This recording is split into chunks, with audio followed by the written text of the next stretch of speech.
So, hey, everybody, I'm back again today, but I think I have a good connection. So, we're going to see if I can get through this without having all those complications I did yesterday. Um, Either, is this, do I have 50 minutes? Is that right? Because I have a tendency not to watch the time. Yes, and don't worry, Jeanette. We're right here to support you, and we won't keep people from their lunch brunch break. Yes, it would be at 10:50 for the folks in the West Coast, or so we just add on a couple of hours wherever it is. So take it away. It's All all right, yours. thanks. Okay, so you may have noticed on your agenda that this presentation is supposed to be called A Dollar's Worth. Inflation is real. But I changed it to The Tooth Fairy, Goldilocks, and Inflation. And I have a funny story to tell you why I did that. I found that I had done something on inflation not too long ago, and it was a Zoom call. And I heard this lady in the background. I was talking about, inflation being bad and the percentage rate and all that. And I heard this lady in the background say, I'm not listening to her. And everybody could hear her. So I thought, oh my, have I done something to offend her? But it was like she said, I'm not listening to her. Well, so right after the presentation was over, I had an email, and she said she was the person that had said that, and she wanted to clarify that it wasn't me, it was the topic, that she was so upset about all the inflation and all of the hardships it was bringing on people at the gas pump. She was just very ill about it. So I thought, well, I'm going to cheer you up today, and we're going to talk about the Tooth Fairy. That ought to be happy note. And Goldilocks. And then I'm going to squeeze in inflation, but not enough to get you upset because uh, inflation can be upsetting because it's real. I mean, this is not something in a textbook. This is not something we just do a class about. This is something you see every day. And when it's getting worse and worse, it gets pretty painful. So the daily newspaper I chose to put on there because it's every day. You cannot listen to the news. You cannot listen to one thing on the news without hearing the word inflation. I mean, it's like the most talked about topic that that's out there. And that may change. Tomorrow there may be a new drama topic going, but today inflation is in the news every day. So we're going to once again, as Kevin said, and probably Eva too, everything I say today may or may not be representative of the Federal Reserve System. So there I said it, and we can move on.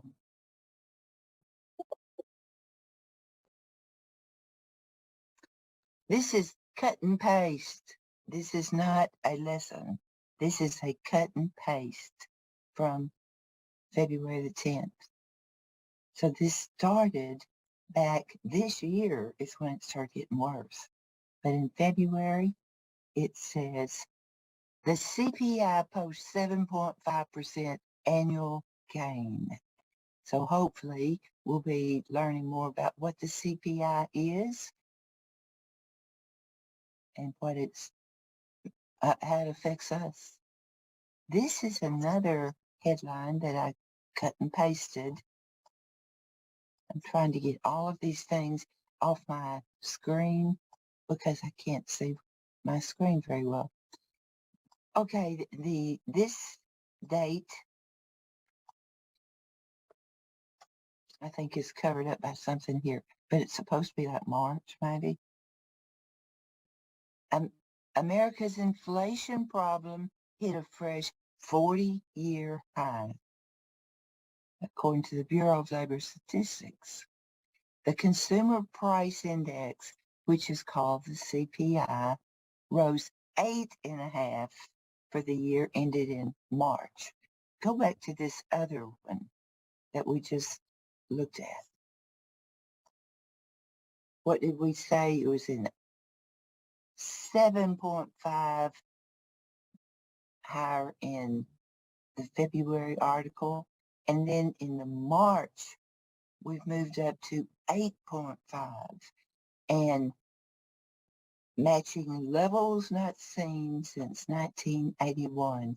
And I heard Kevin say a while ago that most of the kids that you come in contact with or that you teach, I mean, 1981 is ancient history. You know, they don't know. They weren't even born then. So this is all kind of like, okay, let's read about something that happened 2,000 years ago, but they are going to feel it for the first time of what inflation does to you. So look at, I thought this was kind of fun. You know, the Super Bowl party is a big thing. And that, I mean, people start planning for the Super Bowl party well in advance, and they have parties and food and, you know, big get together. This year, the cost of all this food, look at the increase. Chicken wings up 11.6%, going the wrong way. You see this bacon down here? 18.1% increase. Now this was back during the Super Bowl days, so that a lot has happened even since then. I heard a joke the other day. Somebody was talking about recipes, and they said, "Do you have any recipes for leftover bacon?" And the answer was, "I never heard of that. You know, we don't have any leftover bacon." But you can see that it's getting real. And you know, kids learn when things are real. People learn when things are real. Now, this came from yesterday. I added this. I don't know what state it is in because it was just an article. I don't. Surely it's not. Surely it's maybe on the West Coast or something. Oh, look at that diesel, 7.79. This was in yesterday's headlines. Now, like I think Kevin, you said yours was 4 something in Richmond. Ours has been in the Memphis area. It's been like 450, 460. I mean, so we must be higher than you. And you know, you cannot find any, I don't think, less than $3.99. The cheapest I've seen is $4.50. So look at this. Now, if you have a job that you have to drive to, if you have, you know, kids that you have to take different places, if you were planning on a summer vacation, that's real. You know, I did a presentation at Dice Colony Museum, which was, I don't know if you're aware of that or not, but Dice Colony Museum is Johnny Cash Museum. So I was just there a couple weeks ago, and outside I was walking in, I'd gone to get something, and outside there was a man and his family that were driving a Suburban, and the tags on it were from someplace on the East Coast, like Pennsylvania. And so I was talking to him for a minute. They were on vacation They were going all the way Texas. They were going to Mount Rushmore. They were this road trip. Well, I thought, I said, well, good luck and all that. But in my mind, I was thinking, do you know how much it's going to cost just to drive? Do you know how much? That's a lot of math involved here. So if you're teaching a class and making it real, I mean, use something like this, they're going to see every time that they drive to somewhere. If your vehicle gets 20 miles to the gallon, and this is how much a gallon is, how much does that cost? And I don't know how the truckers are. I don't know how they're going to handle these expenses, because a lot of these 18 wheelers that you see on the road might get 8 miles a gallon, and they drive coast to coast and deliver goods for us. I don't know how to make money at all. So this is one consequence of inflation. And even though we read about it and learn about it, when it gets real, it gets really important to us. So the next slide, I'm going to ask you. By the way, I'm not doing Slido today. I had so much technology problems yesterday. I thought I'm not doing anything with tech today. So on the next slide, if I were doing a Slido, I would say, are there unintended consequences to inflation? We say prices go up and the dollar is less, and the interest, all the fluctuations that we see. But are there unintended consequences that we never thought about? One of the unintended consequences could be that, hey, you're going to have to budget because you just don't have enough money for everything. If you are paying this kind of money for gas, your money, your income has not increased to this extent. So that's a consequence. But look at this one, the next one. And this was yesterday. It says, thieves steal over $11,000 worth of diesel from farmers on Monday.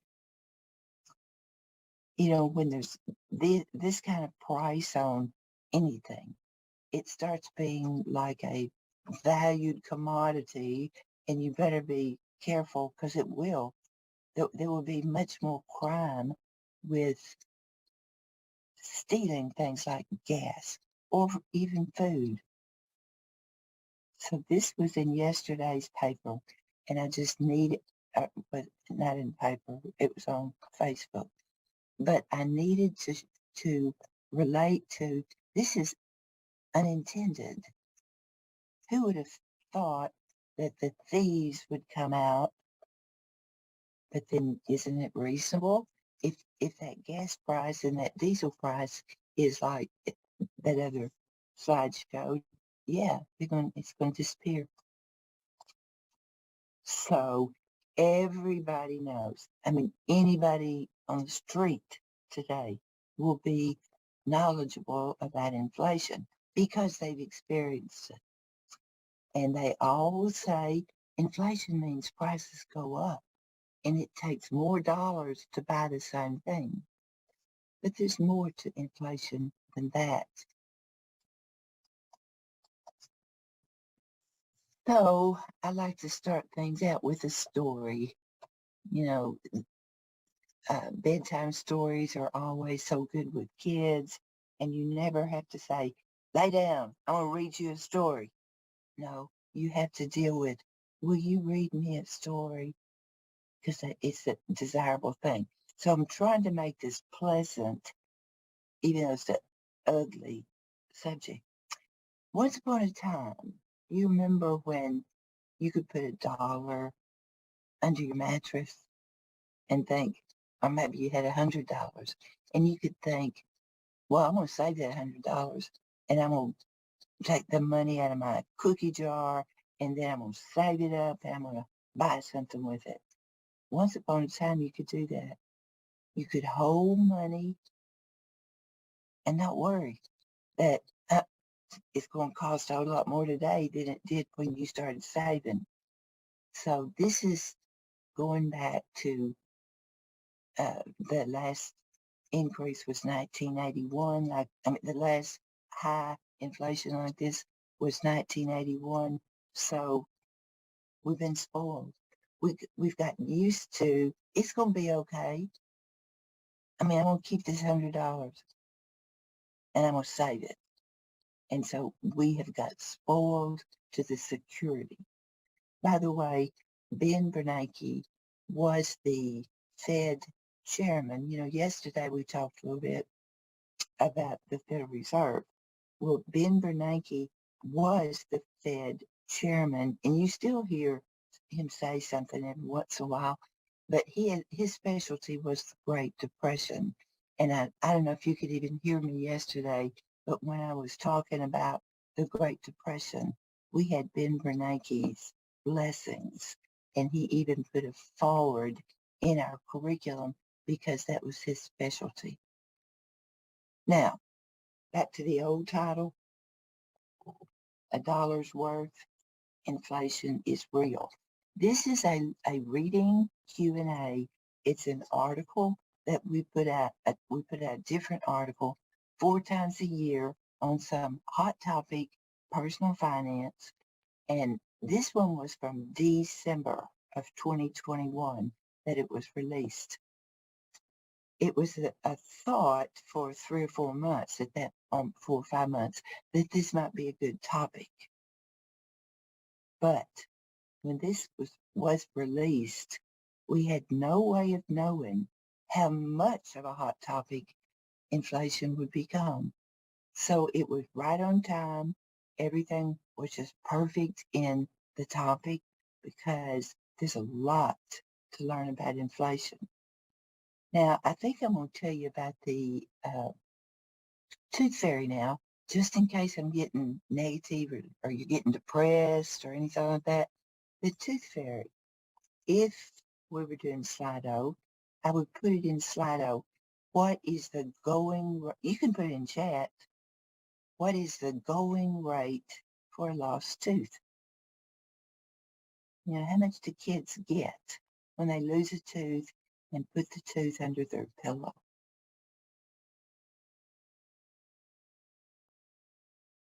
Eva, who's reading the chats? Have I got any?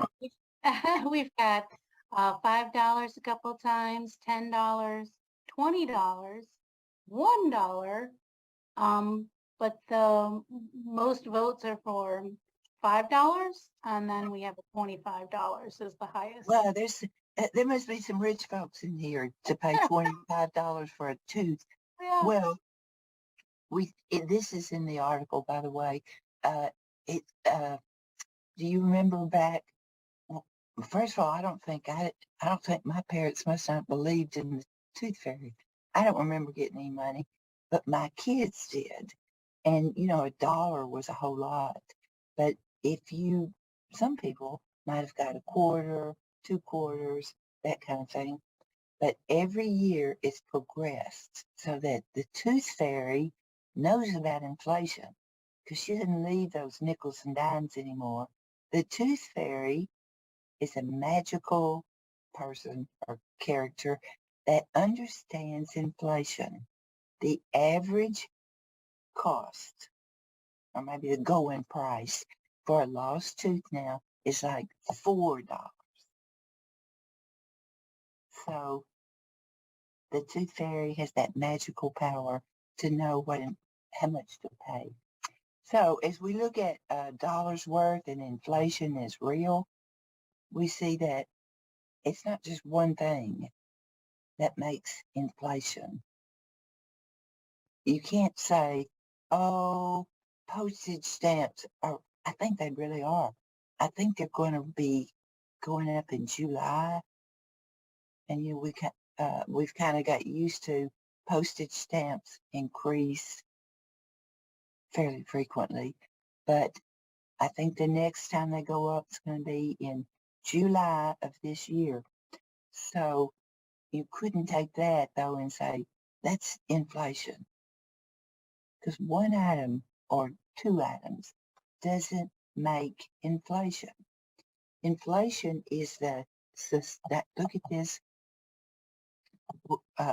the sustained increase in the average price. And that's where the CPI comes in. It's a whole bunch of stuff that they average. And you know, when it said in January there was a 7.5% increase on that headline I showed you a while ago, and in February it said 8.5. It means of a whole bunch of stuff, they averaged how much it had increased. And it had increased in that, I think that article was March, it had increased 8.5% from the previous month. So they're just saying everything, the sustained increase in the average price, whole bunch of stuff. So as Kevin was talking something about this while ago, about the are you hurt or you helped or what, if your job is giving you a raise to match the same level of your the inflation rate, no big deal. You're getting more money. But what if you get a 1% raise and the inflation rate is 8?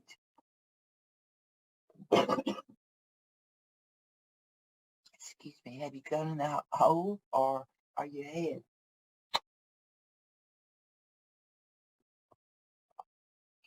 What if at the end of the year, your boss calls you in the office and says, oh, you're going to get this 3% raise? If that happened right now, would you smile or frown? Because your money is not increasing at the same rate as the inflation rate. So it's not going to go as far. And you can't buy as much with what you'd made the year before.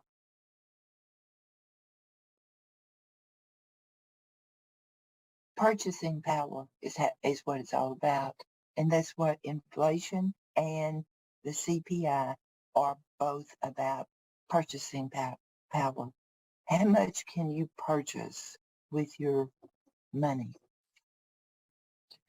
So that's going to call on a lot of, you get a snowball effect on some of this where one thing calls for another. We went to math a while ago. Now we're going to go to budgets because you just don't have enough money to have what you've been used to doing. So something's got to go. So you've got to really look at making a realistic budget because things change and inflation changes things. And as Kevin had said earlier, all of our materials are written according to the national standards. And you will know that they are on target to hit a concept or a topic that's required anyway in personal finance.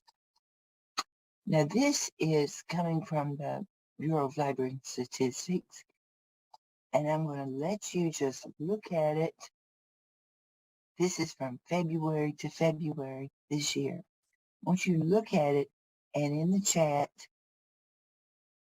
put what you see that's obvious, a connection.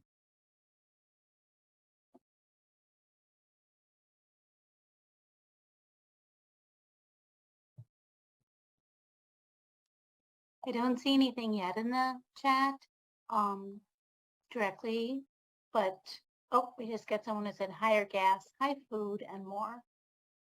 Okay. Look at how these categories are related on the left-hand side, you've got fuel and oil, used car and trucks, motor fuels, gasoline, car and trucks, utility gas service, propane, kerosene, and firewood.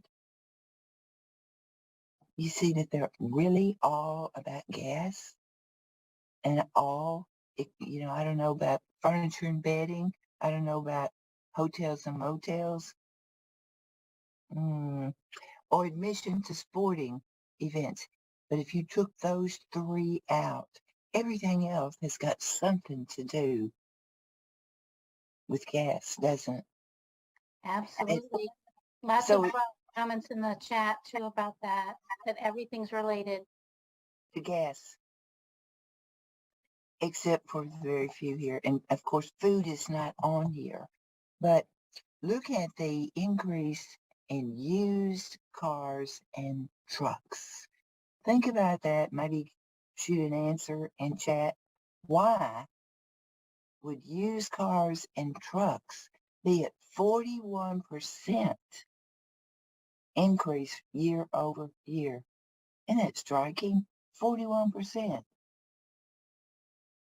Look, then it's a bargain to buy furniture and bedding, I guess. It's only 17% higher.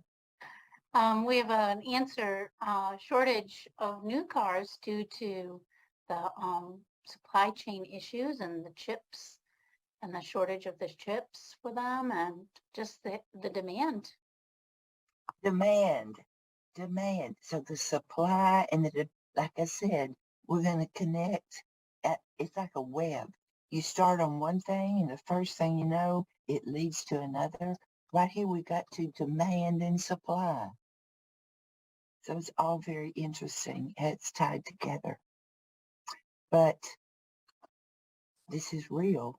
And when you start going to, I have not stayed in hotels much in a long time, but you can see you can expect a higher price. Now, let's see, where was it? Stayed in a hotel 3 weeks ago or something like that.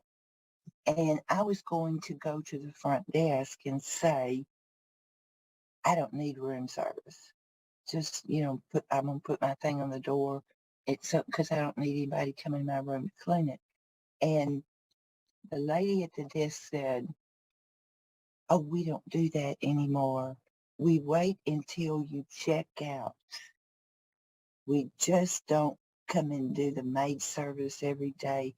I thought, well, wow, hasn't that changed? She said partly, COVID started a lot of it, but now they couldn't find people to work. So what they did was, you check in on a Tuesday and you're not checking out till Friday, nobody's cleaning your room. I thought that is strange.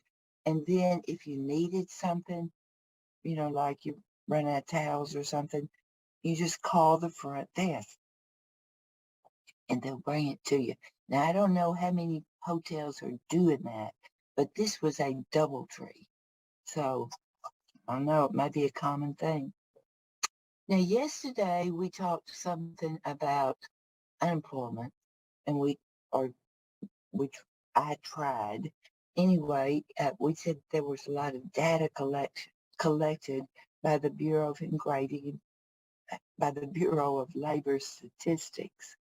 And we said that they did phone interviews, personal interviews, to determine, are you in the labor market? Are you employed? Are you not? Well, today there's a different set of data being collected. It's like, how much do things cost? So they do, these are people who have a job to do this. Can you imagine this kind of job? You go to 60,000 different family, household, grocery stores now, and you check prices. Like how much did you pay for a 4-ounce tube of toothpaste last month? How much today? How much did you pay for it today? Or how much what the cost of yellow delicious apples. They have about, I think it's something like 200,000 items that they check prices.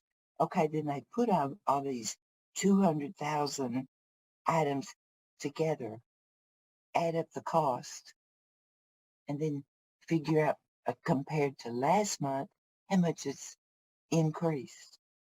I don't think it ever decreases. And this information is released every month.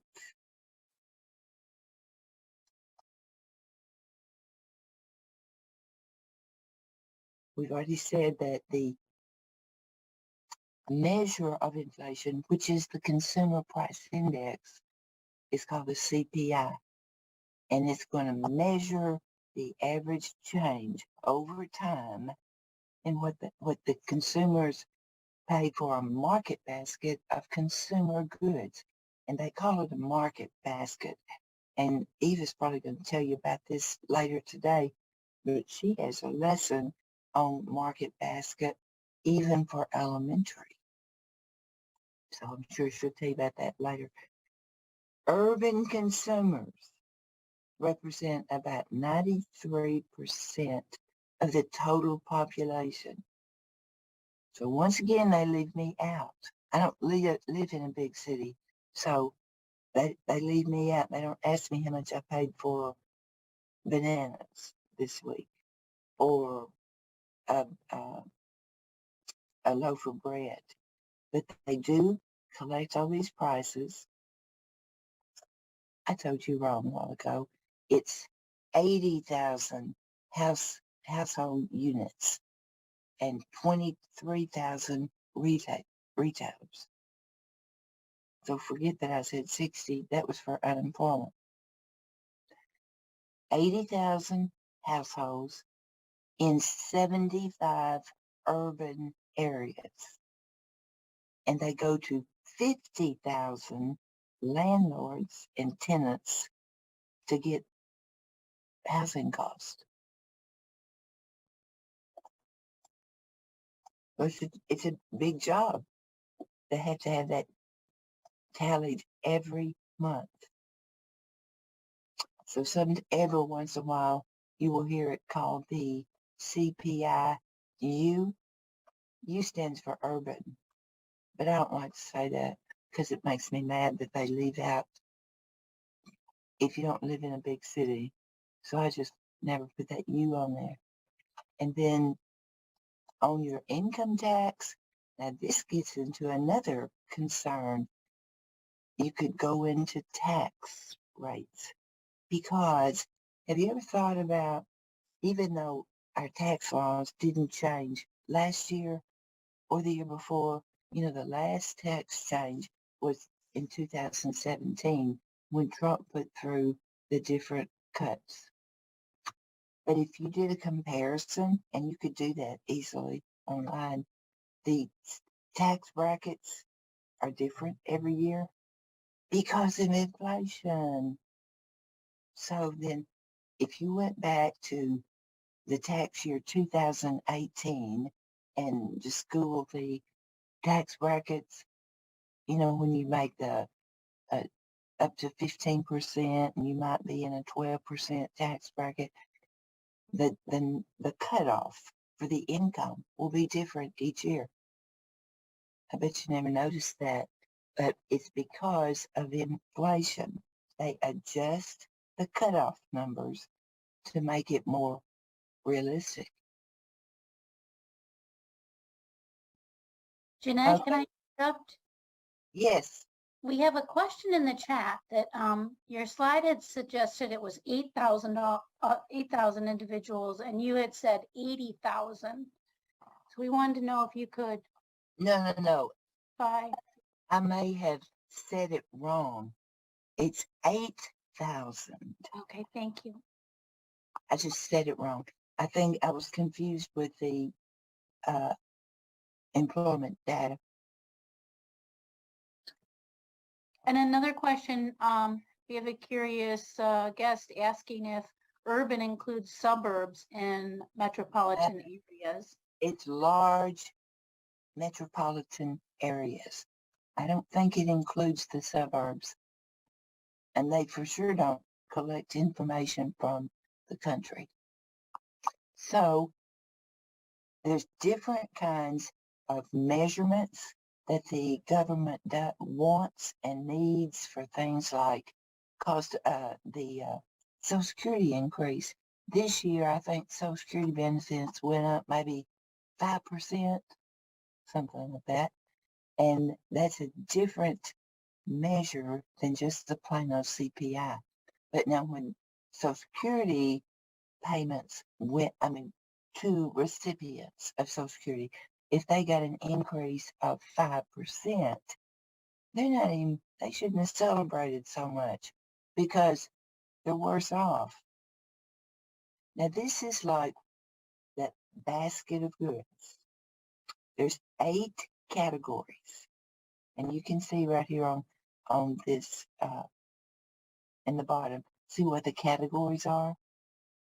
A whole category for food and beverages, a whole category for housing. So there's like 8 boxes, like if you were sorting stuff out in your laundry room, all the socks go in this, all the white clothes go in this basket, all the dark clothes go in. That's the way they sort the prices. Now, if we were doing Slido, which one do you think costs more? Which one of these categories? Apparel, food, housing, apparel, transportation, medical care, recreation, education, and other. Which one? Chat? I see transportation and housing, medical, housing, a lot of housing. That is correct. The largest category, this is all, if you look at my slide, it's a little bit misrepresented because it's got all the boxes are just alike, but they really aren't. That basket that holds the housing accounts for 42% of the total. And the basket that has the one with transportation, it counts for 16%. It's on another slide. It might be 18%. But so they're not all equal. They're weighted.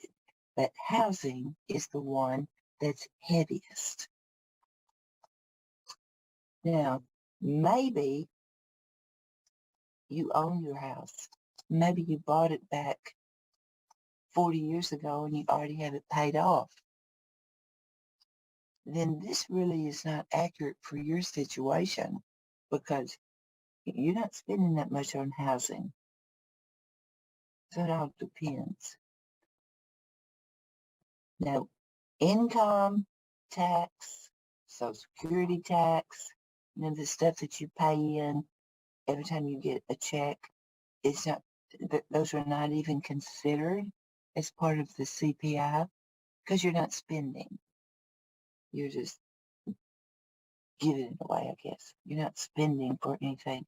Now, the other things like stocks, bonds, real estate, life insurance, they don't count that either. So once again, our basket is loaded down with these 8 categories and some of the stuff not put in there. And by the way, these slides on my market basket thing that I just showed you, they come from a lesson that we have on our website, and it's up at the top. It's called Market Basket, the Market Basket. Well, one thing that I wanted to share with you on that one is the PowerPoint. And just in case you still have whiteboards or smart boards, it's written for whiteboards and smart boards. And it's got the PowerPoint so you can teach it easily. Now, this gets into the weighted value.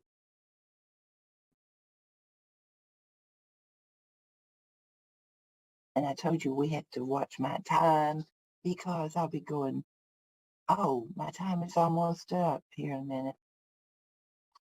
So look at the top, housing is 42% of the total. It's weighted to weight 42%. Transportation is 18%. Food only counts for 14. Medical, 8.49. That's kind of surprising since medical bills are so expensive. Recreation, 5. Apparel, 2. Education, only 8%. And other, 274. What I'm going to do, I want to fix one of, like a pie chart and put these figures in there and see what it looks like. Because you can see that the CPI, almost half of it, 42%, is from housing. And you can see about a fifth of it is for transportation. I needed to do that for today, but I want to do that because, a visual for what's in the CPI, I think would be helpful. And this I copied straight off of the Bureau of Labor Statistics website to show you how specific they get. For food, the total cost, the total percentage, but then they have it broken down.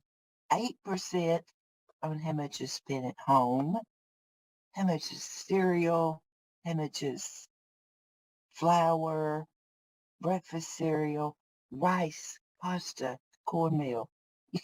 It's very specific. Breads. Under the bread category, you've got cakes, cupcakes, and cookies. And they check the prices there, but it ends up only counting 0.17%. So if we look at the list, the list went for pages. I'm on and on and on. Like, I don't know, there's probably 10 different pages of the list that they go by. They even count if you eat from a vending machine. So this is a pretty comprehensive survey to collect a lot of information. So when you see this CPI number, you will know that, hey, this got a whole bunch of people doing a whole lot of collecting on prices.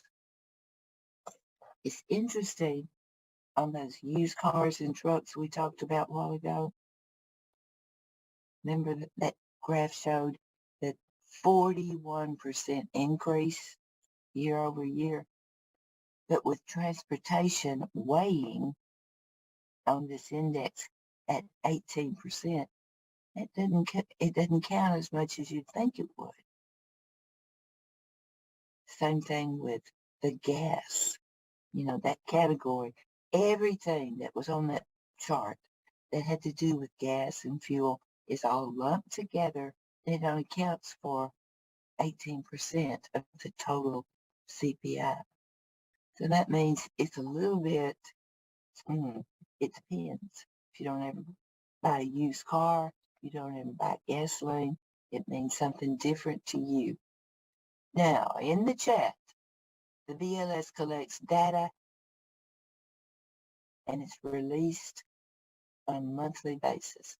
True or false? I think I've told you that 3 times.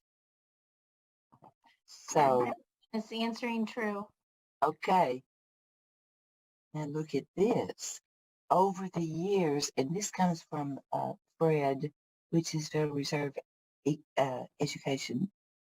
Federal Reserve Economic Data, and this comes from the St. Louis Fed, and you can see at the top, Consumer Price Index for all urban consumers. And then you can see in 1916 at 60, if we start down here, and it doesn't matter what the numbers are, you can see the trend. The consumer price index or the cost of that 8 category market basket continues to go up. Now, the inflation rate, when you hear that, you've got to look at how is that calculated. When they say, well, the inflation rate is 8.6%, how they figure that? It goes back to all these prices of all this stuff in the market basket. They add it all together for like this year. So when they add it all together for, let's say this year, and they subtract what all that market basket cost last year, multiply by 100 and divide by the earlier year, that's where they get the inflation rate. So actually, it's only a measure of how much prices have increased from whichever year you're talking about. Pretty simple, isn't it? But everybody knows that as the inflation gets worse, your money has less purchasing power. This is another graph from Fred, and it's you can design your own years. So I chose January 1983 to put the value of the dollar in at 100, meaning 100%, 100 pennies, but it was full value of 100. And when I put the year in and the date of January 2022, which was just, the other day, that same dollar worth was 35 cents. So what that means is from 1983 to 2022, your dollar has decreased. You have to have more dollars. You got to have 3 times as many dollars to buy the same stuff. Now, do you think everybody's going to have experience the same inflation rate because you buy the same stuff? I'm just going to answer this one for you. Well, no, we all have different tastes. We have different preferences, and we don't buy the same thing. And there is another chart that's in this lesson, which you can download and have it right there in front of you. There's a chart that shows how the categories in the CPI, some are higher, some are lower. An interesting one is this one on the bottom, the one that's getting cheap less. Why would one get less? And it is computers, smartphones. Why would this kind of stuff be less? The trend is going higher for medical care, but every one of those categories can be broken down into what's it doing. So why would you think computers are getting cheaper? Or why are we spending? Why does it cost less? Annette, I don't want to give you the hook, but we have about a minute to do the wrap up, and we're getting some answers in the chat here. People realize that it's Moore's law, that it's the better technology is bringing down prices, and that's why you see that. So we are right here at time. Okay, so I've got one more minute here. So once again, we're in supply and demand. Now, the fun part for this inflation is going to the grocery store and checking something called shrinkflation. You may not have ever heard of shrinkflation before recently. I'd never heard of it 2 years ago. I thought it was like some slang term or something. It's not. It's how they put the same package, put fewer things in it, charge the same price. So if you go to the grocery store now to get a pound of coffee, it's not going to be a pound. If you go to the grocery store to get a pound of bacon, It's not going to be a pound. It's going to be 11 ounces or 12 ounces. But they've done it more and more and more in recent times because of this inflation. The one that I think is so interesting, everybody loves Doritos. Well, you buy that regular kind of individual size. No, I think this is like a bigger bag, but it had 9.75 ounces in it last time you bought it. It costs the same when you go back, but you can check the ounces. They've taken 0.50 ounces out. That amounts to 5 fewer chips. You never notice it. I mean, it looks the same. And on the bags of candy, you never notice this. They've cut it down.